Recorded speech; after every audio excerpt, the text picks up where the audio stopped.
Sara. Well, have the book right here. The hard copies that are just coming off the printer now.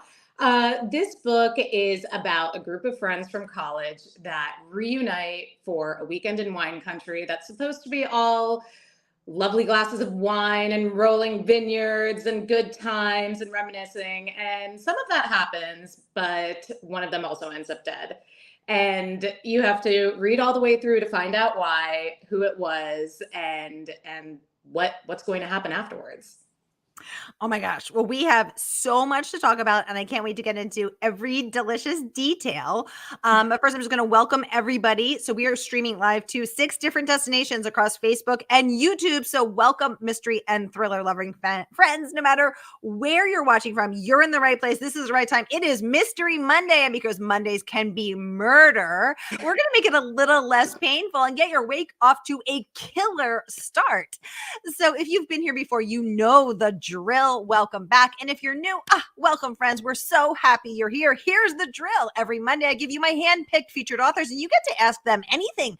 So ask Sheila about these murderous intentions, these simmering jealousies, these old rivalries, loves lost, friendships tainted, all the good things. We've got a lot to talk about, plus a review from Mindy Kaling. OMG, we got a lot to talk about. So get those questions going in the comments. Robin joining us from Facebook saying, hello, Sara and Sheila. Hi, Robin. Hi, Robin. Welcome. Renee joining us saying, hi, Sara and Sheila from beautiful Southeast Florida. Ooh, Hi, Renee. sounds warm. I know that sounds warm and nice. Randy's joining us from YouTube. He says, greetings, Sara and Sheila from Indiana. Hi, Randy. Hi, Randy. Julie joining us from Facebook saying, congratulations on being a Prime First Reads. Oh, thank you, Julie. Yeah, that has been really exciting. What a way to get to meet new readers who may not have known about me before. And I'm really excited about it. Yay! And you were picked by Mindy Kaling herself, Queen Mindy, for Mindy's book studio. And let's see what Queen Mindy had to say about the book. She raves smart and wildly entertaining. This book is like drinking a glass of wine with an endlessly witty and scandalous friend. Sounds like my kind of glass of wine. So, Sheila, tell us what it was like to get picked by Mindy Kaling. It was such a delight. I actually wrote about it in my Substack that I put out today about when I got the call. I happened to be in Italy, coincidentally having had a couple of glasses of wine and was about to have another when I got an email from my agent and editor asking if I had a couple minutes to talk. And it seemed like the kind of talk that you wanted to have. It didn't seem, I was like, yes, I think I should step away and take this call. And it was truly, that was always my hope for this book. I really wrote it with picturing Mindy as one of the main characters, Anjali, who is this embittered magazine editor who, nothing's going quite right in her personal or professional life. And she ends up in Napa intending to have a weekend of reconnection with her husband and her friends. And it turns into something else entirely. But she ends up having a really big role in the story. And in my head, as I was writing, I was just picturing Mindy like she could be this person. She has the energy of this person in a great way. And so to get that news, it was delightful. So I am very curious if you identify with one of the characters more. I identify most with Anjali. And so I'm so interested that you pictured her played by Mindy. I love that because she's so relatable. She's a girl from the wrong side of the tracks, the dirty jurors. I'm a Philly girl. So obviously got to represent. Who do you identify with the most? I definitely do identify with all of them since they're all figments of my imagination that are also inspired by people that I've met in real life. And as any author does, you take inspiration from the things around you. But, I've definitely got some of Anjali in me. I've got some of Rachel in me for sure. Definitely V. V has actually been a bit of a sleeper hit of a character among friends that I've talked to who have read it who have said that they really resonated with her, and I love her, but I didn't picture her having the same kind of pull as, say, Anjali. And as for the men, what a group of guys these are. They've all got qualities in them that certainly I have, that men in my life have. But yeah, I would say if I had to pick, I mean, let's say I'm like equal parts V, Anjali, Rachel. Okay, equal parts V, Anjali, Rachel. Rachel, the man stealing frenemy. I'm making a mental note about you, Sheila. I'm gonna write that down right now. Oh my goodness. We may Okay. not have enough time. Indeed, indeed. Oh my gosh. Renee is saying, what a wonderful review from Mindy. Congratulations. Yes, that rave review. Comparing it to the witty, scandalous wine with friends. John joining us from Northeast Ohio. Hi, John. Welcome to the conversation. Hey, John. Renee wants to know, what were you doing in Italy? Good question. What were Ooh, you? what was I doing in Italy? It is a Research. great question. And funnily enough, I was on a trip that was not all that unlike Friends in Napa, except no one ended up dead, thankfully. We all came back alive, but I was out there with a group of 16 friends. It was a milestone birthday for my husband, as well as another friend that we went to college with whom we're very close. So the two of them were celebrating their birthdays. The rest of us wanted to go along for this ride and friendship, reunion, catch up. So I was there with 16 other people, and we spent 4 to 5 days together in Puglia, in the southern part of Italy, doing all the things you do in Italy in the summer. Jumping in the pool, jumping in the water, delicious pasta meals, drinking maybe a little bit too much every night. It was such a great time, and I can't think of a better place to have received that news. That is a perfect place to have received that news, indeed. And good idea to write a book about wine so that you can, just keep doing that research. You should just, next you should write a book about fabulous food in Italy and beautiful resorts in Bora Bora. I love that idea. Yeah. I love that idea. I know we're on the same page. I know. Every bottle of wine from here on out is going to be a write-off. I think it should be. Sharon Bishop joining us from YouTube. Hi, Sharon. So this is such a fun thing. Is Sharon, I think you've been with us in the Mavens community for 4 years. We're celebrating our 4-year anniversary, by the way, you guys. It is March 2024. This is officially our 4-year anniversary this very week. And Sharon, I think you've been here the whole time. And I just got to meet Sharon on Friday when I hosted Lisa Unger's book launch. And Sharon came to meet us. And it was so cool to meet in person. Special. How special. And happy anniversary. What I feel honored to be in this company and your guest for such your own milestone occasion. Oh, thank you so much, Sheila. Well, we are so thrilled to have you. I have been so excited about this book since the moment it got on my radar. I love funny books. I love sort of really sassy undercutting books. I love books that get into into friendships and the cracks in relationships and all of those things that make us so human. So this book was an auto read for me. So I'm so excited to host you and to chat with you about this. Sharon's joining us from Minnesota. Hi, Sharon. Welcome. Hi, Sharon. Yay, Sharon. We have two. Yay, we have Sharon C. Sharon. Cool. Sharon C. is saying happy anniversary. Happy anniversary. Okay, let's get into the details. When will your book be released?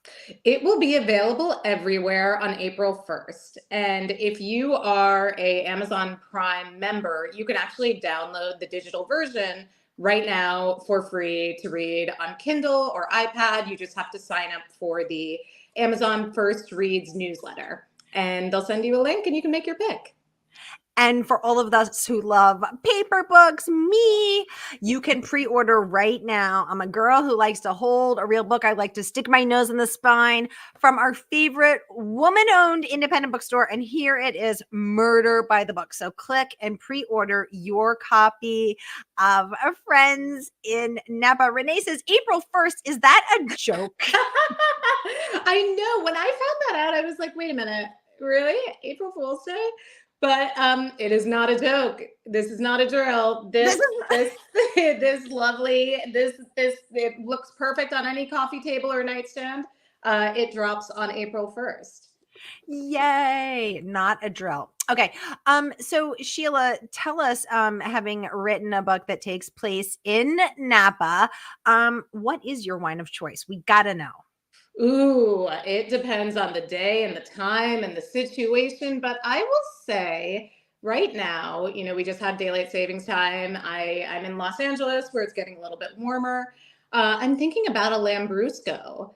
It's Ooh. Yeah, it's from the Emilia Romagna region of Italy. And I apologize if I'm pronouncing that wrong. My Italian is not very good. Don't forget But yeah, it's a lovely dry red wine, which you don't often find. And especially on a hot summer day, like any of those days I spent in Italy, it really just hits the spot. It's crisp, refreshing. It's got the bubbles, so you have a little like fizz and fun. Yeah, Ooh. that's what I'm thinking about right now. On a day-to-day basis, though, I'm probably a Pinot Noir. Ooh, yum. Well, I'm here for this wine talk, and I'm here for the fizz and the fun on the page, in the glass, and in this conversation.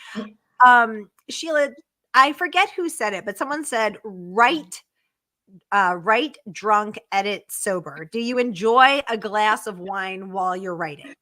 No, I don't. I would not write very well if I drank while I was writing. I think for one, I would start to get tired, and yeah, no, it's got to be for me. It's a treat after the writing has been done. I This is not to say that I haven't had a glass of something in me while writing before, but no, for the most part, it's coffee, it's water, it's the non-alcoholic beverages that are fueling me. Although, maybe for my next project, let's see. Let's see if we'll try it out and see what happens. Okay, so bring us into your writing day. So are you one of those writers like I have to write 1,000 words and my butt is not leaving this chair until I write 1,000 words? Are you one of those people that says no, I'm not going to make this a miserable, scourge through through suffering. I'm going to write when I feel inspired. Is it about word count? Is it about chapter? Bring us into your writing day. Tell us the scoop. Yeah, I've experimented with all of those things. So with friends in Napa, I was pretty I tried to be pretty strict about getting words on the page for the first draft. I was saying 1,000 words a day. We've just got to grind this out. Like I had the initial idea and burst of inspiration, and then I was in the process of launching my debut novel, The Goddess Effect, and then I came back to Friends in Napa several months later, and I was having a hard time like really finding that energy again. Like many writers, it takes a deadline for me to really get cracking. So I got my deadline. I was like, all right, we're gonna wake up at this time, sit down at this time. We're gonna grind it out. We have to get to this many words a day. And I would kind of tick it off on a sheet of paper that's somewhere behind me, actually, a makeshift whiteboard, and I'd mark my progress that way. But I've recently been inspired by the author Jo Piazza, who has a book I think coming out the day after me on April 2nd. The Sicilian Inheritance, which is, I believe, also a murder mystery and also very delicious and got tons of Italy in there. She has a fantastic Substack, and she was talking about how she often writes in the notes app of her phone. She's not super precious about her writing routine. And I actually want to move more in that direction. I don't know if it'll necessarily be notes app on my phone, but to kind of break out of the idea of like this, I need all conditions to be this way. Otherwise I can't write, because life happens, and sometimes you just got to figure out how to do it. Yeah, I think about that all the time. I heard Jodi Picoult speak last summer, and she has shared that whilst raising, I think it was 5 children, she managed to write her, 20 something books, and she did it by not being precious and finding time to write even in 15-minute increments. And I think to myself, I'd like to be more like that, because meanwhile, I'm like, I need total silence, total solitude. I have to be sitting comfortably. I have to be alone. I have to be at home. I have to have all these things, or I cannot write. And maybe if I was more flexible, I'd be more productive. Jessie Q Sutano, I hope I'm pronouncing her name correctly. She's the author of Dial A for Aunties, and she recently did a thing on Instagram that was write a book with me in 5 weeks. 5 weeks, yes. Did you see this too? Yes. Yeah, and I was watching all of it, and I gotta say, I was like, okay, you're pacing up and down your hall, you're writing here, you're writing over there, the computer's on a stack of books. Like it felt relatable to me in a way that I felt like, what, I could do that too. I don't know if I could do it in 5 weeks, but I could definitely shake up my routine and maybe just get more done. Yeah, I had Jessie on when Vera Wong's Unsolicited Advice to Murderers came out, which I absolutely loved. It was so charming, so funny, so heartwarming. It was just the balm my heart needed at that particular moment last year. And we talked a lot about that, because I said to her, Jessie, how are you putting out 3 or 4 books a year? And meanwhile, it took me 10 years to write my one book. Like, teach me your ways, magic woman. And we talked a lot about how she's like, how she does that, and how she she's like also trying to struggle with driving herself a little too hard. So it's interesting, all of these things that we wrestle with. I know there's a balance, and the funny and sometimes frustrating part is that it always changes. It's like what worked for me when I was writing The Goddess Effect does not necessarily work for me now. With The Goddess Effect, I was getting up at like 5:30 in the morning, and I was turning off my phone and shutting off my internet and like doing all these like you can't distract yourself, Sheila. You just have to sit here and do this thing. And with Friends in Napa, I was not that extreme. So I am myself curious to see how it all evolves. Do you think it's because it's a different book, or you're at a different time in your life? I think a different time in my life. And I think also having had that first book under my belt, I had a different level of confidence about being able to get it done. Which can be that's a huge thing. There's so much second guessing that goes on in any author or writer's head. And if you can have a little bit of assurance that someone does want to read this, there is an audience, sometimes it's easier to get those words on the page. Ooh, I love that. Oh, we have a mystery user in the audience, very on brand, saying happy anniversary, Mystery and Thriller Mavens. Happy anniversary. Thank you for being here and part of the community. Sharon is saying, well, you got an easy pub day to remember. Absolutely. That's right. Can't forget April Fool's Day. I've got to come up with, I haven't come up with any like kind of punny. Oh my God. Do you have one? I feel like you should. No, I mean, I feel like you should jump out of a cake in the shape of a wine bottle. I could do that. I could do that. I'm trying to figure out who would bake this cake, but yeah. Do the knife and the knife and the champagne trick. Oh, the savoring. Yeah, do that. That would be amazing. And, yes, and then someone will video it, and then we all sing.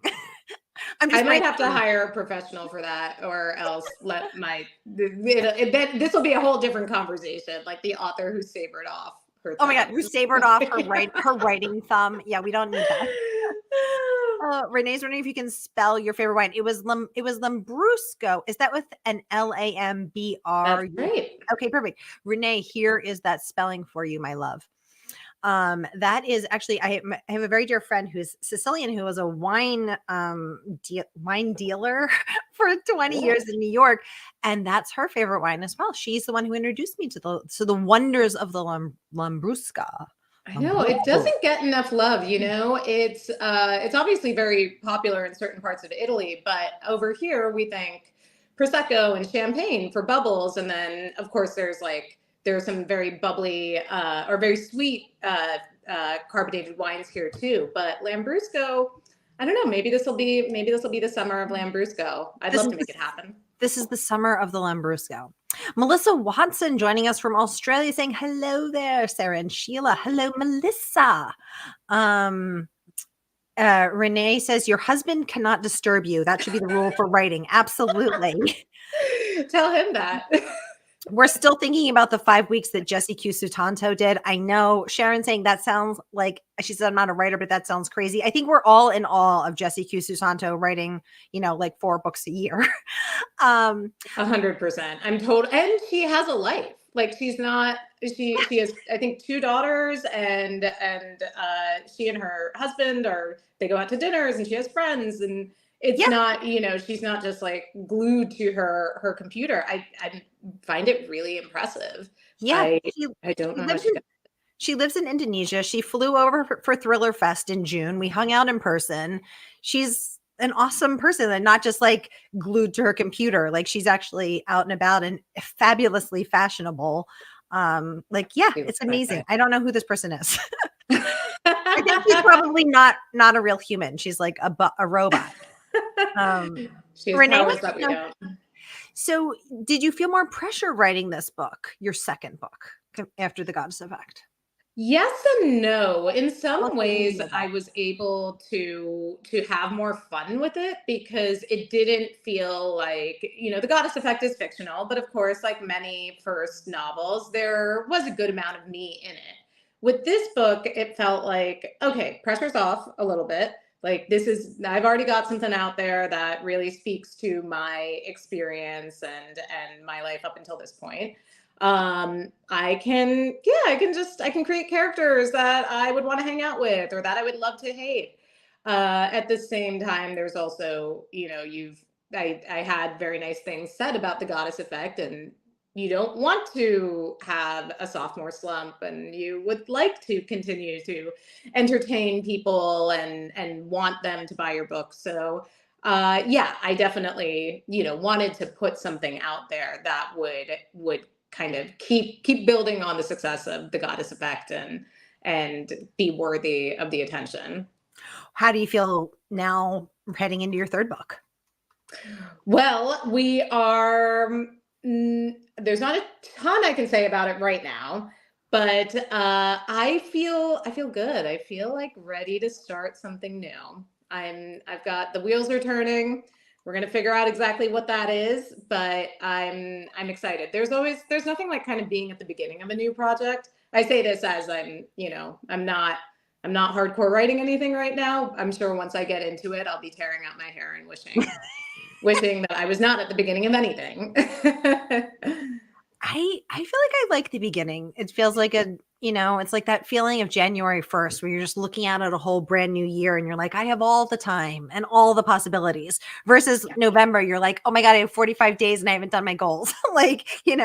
So it's like, I kind of like that new year, new book feeling. It's true. There is something very refreshing about no pun intended, turning a new page, and the fact that you can do whatever you want now. You're not wedded to any of the other characters unless you're writing a sequel. You're able to just kind of invent a new world, and once the world is created and holes are in it, sometimes that's the annoying part, like figuring out how do we get from like point A to B to C, all of that. It's a process, and you have to love the process because that's what we have. Exactly. Randy says he's team sangria. Whoa, I love me some sangria, red and white. I swing both ways. Ooh, Sharon wants to know, do you have a favorite character or scene in this book? Tell us. So hard to pick a favorite, but the one that's coming to mind is when they get to a winery called Peninsula. And Peninsula it looks a little bit like one of my favorite wineries up in Napa. And writing that scene and the way that it's supposed to almost overwhelm a first-time visitor with, wow, this place is so fantastic. That was really fun. That was it was like, I really tried to do it in a way. I was looking through pictures. I was like kind of conjuring up my own memories of having been there multiple times. Like, how would a first-time visitor to this place? How did I feel when I first came? to one of the places that inspired it. And that was fun. There were a lot of them though. There's a dinner at like a 21 course dinner that was very fun to write about. I don't know how many people are into tasting menus. I'm personally not anymore. But I don't know that I can spend that much time like sitting and eating. But it was fun to sort of send that up, and yeah, the come up with totally over the top ridiculous dishes that people would normally not eat. That is so fun. And I love to eat. So that is a scene that worked well for me too. Let's talk about some praise besides Mindy Kaling. I'm going to pull this up so we can all read it. This is from Kate Myers, and I'm going to pop it back down so it's not over our faces. Kate says, this book is a perfect dose of suspense and deliciously complex friendships. Come for the mystery and friend drama. Stay for the unbelievable lifestyle details. Marikar knows the best of the best from her years of writing about luxury travel, and it sparkles on every page. You'll be packing your bags for Napa, the vineyards, the food, the fashion. Every chapter is a dreamy escape with a dark edge. It's a Liane Moriarty set in gorgeous wine country. Congratulations on that rave review from Kate Myers, author of Excavations. I was going to say I owe Kate several bottles of wine, probably several cases of wine, for saying such wonderful things about me. Were you channeling Liane Moriarty when you wrote this? Were you like, yes, that is my vision? Or were you kind of surprised, like, oh, I didn't actually see that, but now I do? It's funny, I wasn't channeling her. I will say I was channeling The White Lotus and Friends from College, which is a Netflix series that I really loved the first season. I thought it was a great, I always think that friends coming together after a long time apart is a great scenario for things to go right and wrong. So those were kind of my two touchstones, but who wouldn't be thrilled to hear that? Yeah, they're have something in common with the author of Big Little Lies and Nine Perfect Strangers. Sure. Exactly. Thrilled. Oh, wait, we have a question about that 21 course dinner. Did you actually have a 21 course dinner? I couldn't sit still for that long, Renee says. You know, the longest dinner I've probably ever had, it might have been 21 courses, and it was about 4.5 hours long. But it was a fun atmosphere too. They were playing music, there was karaoke, there was like, you could get up and this 4.5 hour meal? this was in Bangkok in Thailand, at a restaurant called Guggen.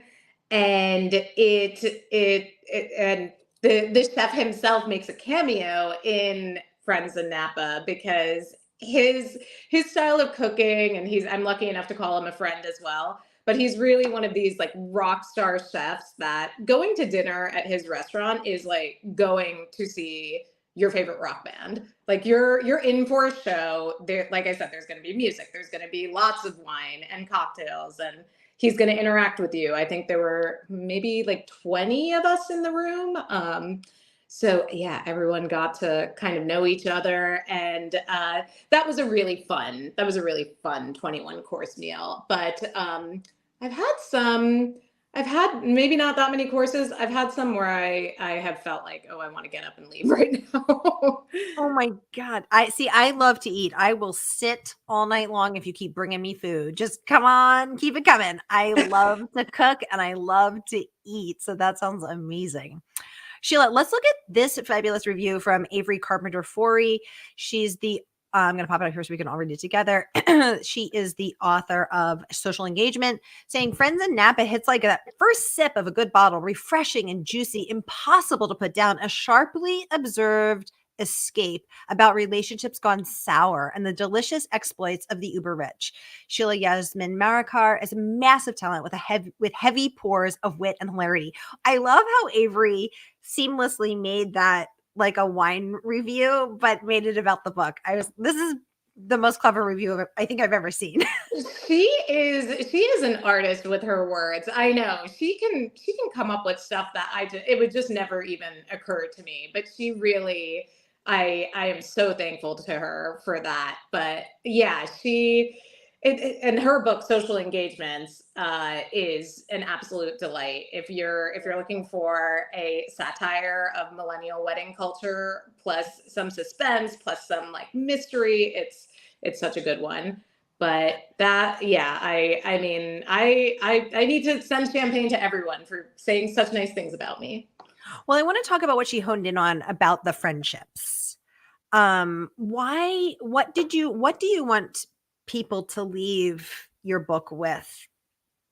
Thoughts about old friends and long-term friendships and how we change and evolve and how some friendships don't fit anymore and how some, are everlasting. What do you want us to leave with? That's a great question. I think that what I want readers to leave with is the notion that it's okay for friendships to evolve, and it's okay to feel differently about the person that you called your best friend at 21 than you do maybe a decade, 2 decades, however many years later. Mm. It's just a natural part of life, I think. And it doesn't mean that the memories that you made with them aren't as important and sort of deep as they ever were. But it does mean that you kind of have to, for a true friend, you have to give people space and room to grow out of a box that you may have subconsciously put them into when you met them. I Mm. am lucky enough to be very good friends with several of my friends from college still. And I do know that there's still when we get together in some part of my mind, they are that like 18-year-old that I met way back when. And of course, I can appreciate the person that they've grown into. But there's a little piece of you that's like, oh, I remember that time that you like got drunk and locked yourself out of the house or whatever it is. So I guess it's just, to give your friends grace and give yourself grace too, because friendships they're so important, and you really have to nurture them and give them room to grow like a beautiful houseplant. Even if they may have seen you when you were drinking Goose and OJ on the quad. Yes, exactly. If they wronged you, then maybe you can talk it up to being 18. Sharon says, I'm a junk food junkie. Popcorn, yellow striped smile. Oh my God, I love popcorn. Popcorn's my favorite snack. Sharon says she has Amazon First Read, so she is picking this one for sure. Yes, Sharon, Thank let us you, know what Sharon. you think over in Mystery of Thrill Mavericks, where we spill all the tea. Renee says, I am putting Friends in Napa on my TBR, my to be read. Well, on that note, y'all, the book is available for pre-order now. So here is that link. Whether you're watching from Facebook or YouTube, click and pre-order now. Get this book on your TBR. It drops April 1st, and Sheila is coming on here to give us Mavens the exclusive sneak peek and take all of your most pressing questions. Sheila, thank you so much for coming in and chatting with us. We cannot wait to read this. Renee saying, I am still great friends with a friend from her 6th and 7th grade. Our lives took different turns, but we're still close. Padma saying, good interview. Thanks to the host, and nice to hear Sheila as the evening is setting here in New Jersey. Hey, Jersey in the house. Hi, Mom. Oh my gosh, is that your mom? Hi, Padma. Hi. So sweet. Padma means lotus. So I love, that's one of my favorite names. Renee sending us a little love. Thank you, Sara and Sheila. All right, y'all, that is a wrap. I'll be back at the top of the hour with Dervla McTiernan, #1 internationally bestselling author, live from Australia. Go get yourself some popcorn, some wine, and I'll see you back here then. Thank you so much, Sara. Thank you, Sheila.